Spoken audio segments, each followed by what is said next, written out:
Prime news और स्वागत है आप सबका हमारे चैनल में। इस वक्त मैं आप सबकी होस्ट श्रुति आज की आपको बताने जा रही हूँ हालत कैसी है बंगाल की। बंगाल में हिंसा का सिलसिला लगातार जारी है। जैसा कि आप जानते हैं, बरहम में जो बहुत ही बुरी स्थिति देखने को मिली, उस अग्नि में दहलते हुए लोगों की जान जाने से पूरे हिंदुस्तान में पश्चिम बंगाल की मुख्यमंत्री ममता बनर्जी के खिलाफ लोगों का गुस्सा फूटा। ट्विटर पर ममता बनर्जी के खिलाफ लगातार नारे लग रहे हैं। सड़कों पर लोग नारे लगाते हुए गुस्सा निकालते नजर आए। कुछ ने तो ये कहा कि ममता बनर्जी के रहते हुए, उनके सरकार के होते हुए, टीएमसी सरकार के होते हुए हिंसा किस तरह से पश्चिम बंगाल में बढ़ा है, इसका सबसे बड़ा उदाहरण अब ये भी सामने आ गया है।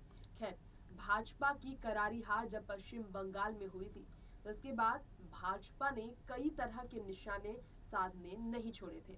अब एक बार फिर से आपको बता दें, भाजपा भी से लेकर सक्रिय।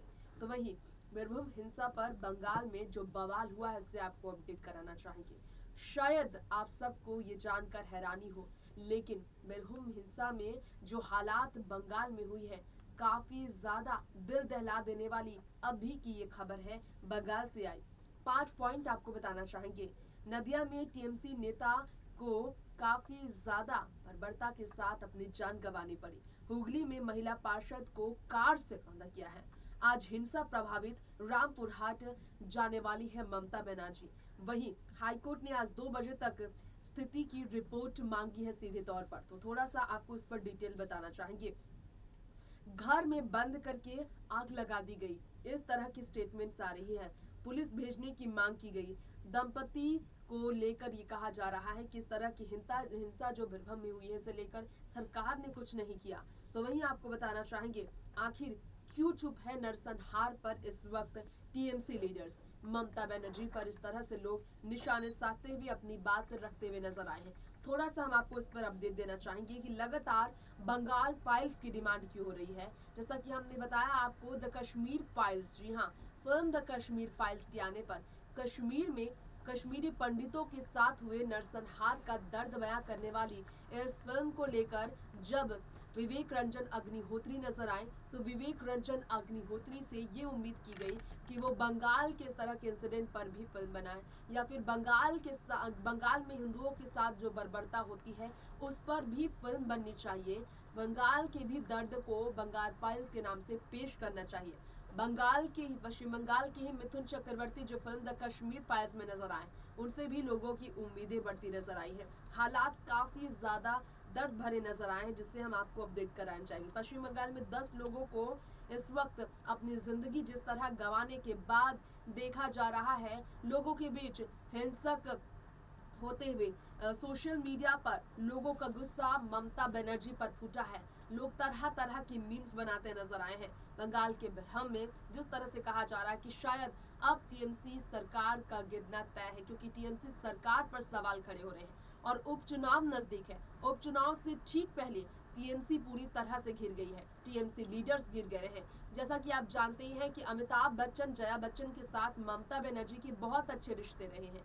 शाहरुख और काजोल के साथ भी ममता बनर्जी के रिश्ते बहुत अच्छे रहे हैं। वहीं अखिलेश यादव समाजवादी पार्टी की बात की जाए तो समाजवादी पार्टी भी टीएमसी के साथ अच्छे रिश्ते रखती है। आने वाले लोकसभा चुनाव के लिए इस तरह से तय था कि भाजपा को हराने के लिए गठबंधन की सरकार अगर बनाएगी विपक्षी दल की पार्टी, तो टीएमसी का साथ समाजवादी पार्टी को मिलेगा। लेकिन जिस तरह से ममता बनर्जी की टीएमसी सरकार पर गाज गिरी है, संभव नहीं लगता इस तरह के हालातों में फिलहाल अखिलेश यादव भी शायद ममता बनर्जी का साथ देना चाहे। जब बच्चन को इस पर निशाने पर लिया गया, तो वहीं आपको बताना चाहेंगे, जिस तरह की हिंसा हुआ है बीरभूम में, इसके बाद ममता बनर्जी को लेकर सवाल तमाम है और इसे लेकर लगातार सवालों में ममता बनर्जी है। तो थोड़ी सी हम आपको रिपोर्ट भी देंगे, आपको डिटेल में बताएंगे वहां के हालात के बारे में। देखिए ये स्पेशल रिपोर्ट। पश्चिम बंगाल में बीरभूम में हुए हिंसा के बाद जिस तरह से नरसंहार हुआ, इसके बाद स्थिति पूरे हिंदुस्तान में काफी गरमाई हुई है पश्चिम बंगाल को लेकर। और अब अमित शाह से टीएमसी नेता की मुलाकात की खबर को लेकर काफी ज्यादा सवाल है। हिंसाग्रस्त इलाकों के दौरे पर ममता बनर्जी क्यों जा रही हैं अब? क्या वाकई में उन्हें भी मालूम है कि सरकार पर गाज तो गिरी है और उनका अब अपनी कुर्सी को बचाना चुनाव के बाद शायद मुश्किल होगा। खैर, रामपुर में पहुंचकर वहां पर लोगों से मिलने के लिए गृह मंत्री अमित शाह पहले से ही टीएमसी नेता से मिलने के लिए तैयार हुए, क्योंकि टीएमसी नेताओं के साथ भी बहुत ही ज्यादा क्रूरता वाला व्यवहार सामने आया है। वहीं रामपुर हाट हिंसा मामले की बात करें तो 2 महीने पहले ही लीली और साजिदपुर की शादी हुई, जिन्हें आज खत्म कर दिया गया। उस जोड़ी ने काफी न्याय की भीख मांगी थी, जिन्होंने कहा था हमें घर में बंद करके आग लगाया गया। पुलिस को भेजने की उन्होंने बात की। सुबह दोनों के खत्म हो जाने की खबर आ गई।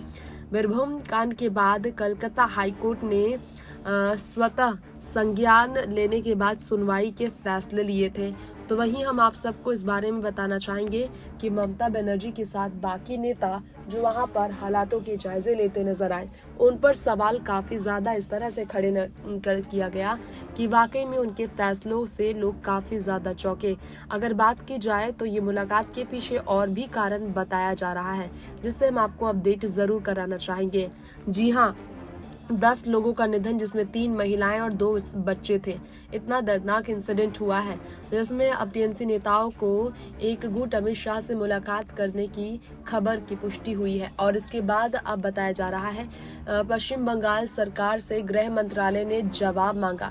ममता बनर्जी कोलकाता से चॉपर से रामपुर हाट जाने का फैसला लेती नजर आई, दौरा करने का फैसला लेती नजर आई। राष्ट्रीय महिला आयोग ने भी बीरभूम हिंसा पर संज्ञान लिया और बंगाल के डीजीपी और बीरभूम के एसपी को पत्र लिखकर दोषियों के खिलाफ कार्रवाई की मांग की। वहीं आपको बताना चाहेंगे, गांव में लगाए गए सीसीटीवी कैमरे की भी चर्चा काफी जोरों शोरों से हुई है। तो वहीं आप सबको बताना चाहेंगे ये भी कि पुलिस ने किस लोगों को गिरफ्तार किया है। मुख्यमंत्री ममता बनर्जी ने कहा बीरभूम में हुई हिंसा की घटना बहुत ही दुखद है, ऐसी घटनाएं और भी राज्यों में होती है। ये कहकर उन्होंने अपनी गलती छुपाने की कोशिश की, लेकिन बीजेपी ने भी इस मामले में जांच के लिए 5 सदस्यों की कमेटी बिठाई है। यानी कि बीजेपी पूरी तरह से ममता बनर्जी की सरकार गिराने का तैयारी कर चुकी है। किसी भी तरह से मंत्रालय पीछे नहीं हटेगी। ममता सरकार की जांच कार्रवाई के लिए एसआईटी की गठन कर दिया गया है। तो जाना आप सबने ममता बनर्जी, जी हाँ, पश्चिम बंगाल की मुख्यमंत्री, जिन्होंने अभी आपको बता दें कि एक बड़े एक्टर के, चटर्जी नाम के एक एक्टर के निधन पर दुख जाहिर किया, लेकिन वहां हिंसा जो हुआ है इस पर अगर बात की जाए तो हिंसक होने वाले जनताओं को जवाब ममता बनर्जी कैसे देंगी, क्योंकि ममता बनर्जी की सरकार में हिंसा जिस तरह से बंगाल में बढ़ा है, हिंदुओं का रहना जिस तरह से मुश्किल हो गया है, इसे लेकर सबसे ज्यादा ममता घिरी है और बीजेपी भी इसकी वजह से ममता को घेरने का कोई मौका नहीं छोड़ रही है। तमाम सवाल है जिसका जवाब आने वाले उपचुनाव में शायद बुरी तरह से नकारात्मक ममता बनर्जी को मिलेगा। फिलहाल वक्त हो गया है आपसे इजाजत लेने का। बाकी तमाम खबरों के लिए देखते रहे नेक्स्ट 9 न्यूज। नमस्कार।